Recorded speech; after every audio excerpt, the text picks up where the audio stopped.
Bonjour à tous, c'est Julien et j'espère que vous allez bien. Alors aujourd'hui, un tutoriel pour faire ceci, cacher un micro ou autre grâce au masque sous Final Cut Pro. Merci à Christian, fidèle abonné, de m'avoir suggéré cette vidéo.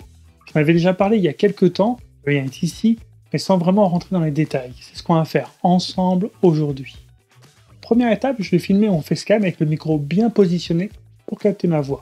En second temps, la prise va être refaite, mais seulement un plan de quelques secondes, mais cette fois-ci sans le micro. Attention, il y a deux choses très importantes à respecter. La première, c'est votre corps ou autre ne doit pas passer dans le champ du micro, donc placez-le pas trop près non plus. La deuxième chose, c'est de tout filmer en manuel, notamment les ISO et la balance des blancs. Vous devez aussi maîtriser la lumière, donc on évite par exemple une lumière naturelle, moi j'ai fait de mon store, pour éviter que la lumière change entre les deux plans. Dans le cas contraire, si vous ne respectez pas cela, je ne vais pas dire que c'est impossible de faire matcher nos deux plans qu'on a filmés, mais ça va vraiment être beaucoup plus difficile. Maintenant qu'on a tourné nos plans, on va passer derrière sur Final Cut pour voir comment monter tout ça. Nous aussi donc maintenant sous Final Cut Pro.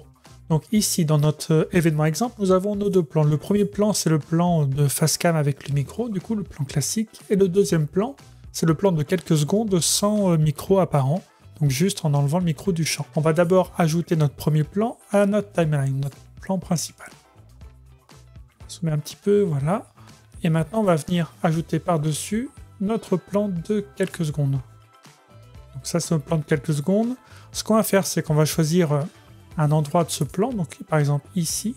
Et en fait vous voyez bien que notre plan de quelques secondes est forcément plus court que notre plan principal en facecam, donc qui dure plusieurs minutes. Donc ce qu'on va faire, c'est qu'on va faire une sorte d'arrêt sur image qu'on va étirer. Pour faire cela, c'est assez simple. Donc on se place à un endroit dans notre plan, on va aller dans vitesse et on va faire suspendre.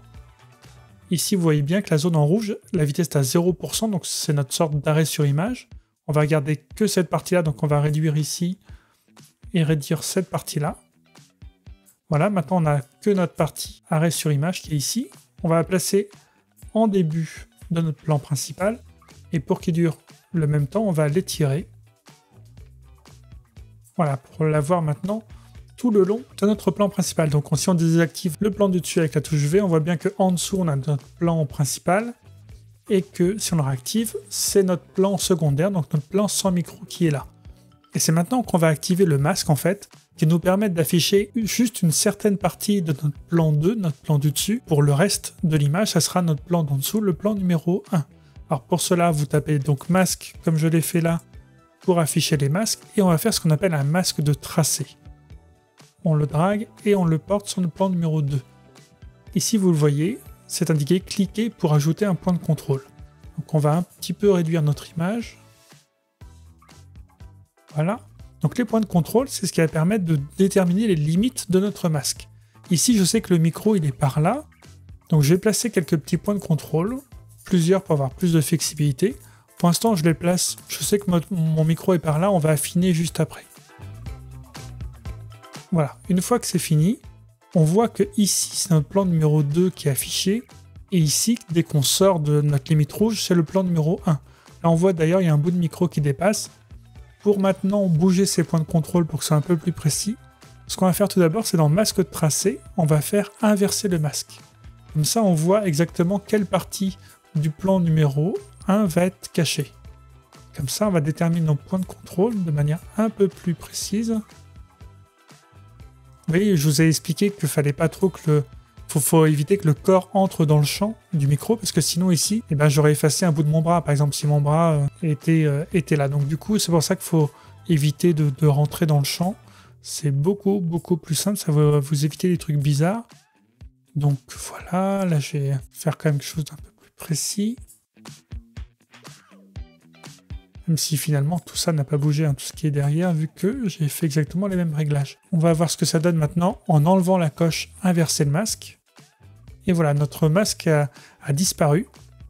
On peut voir qu'on voit un petit peu la délimitation du masque, un petit peu dans les ombres du mur. Donc pour régler cela, on va adoucir un petit peu notre masque, pour que ce soit un peu plus caché. Mais voilà, on a quelque chose d'assez propre. Vous voyez bien que ça c'est notre plan, donc du coup, ça c'est le plan normal. Et quand j'appuie sur V, Là, j'ai le plan sans le micro, donc une utilisation assez simple du masque.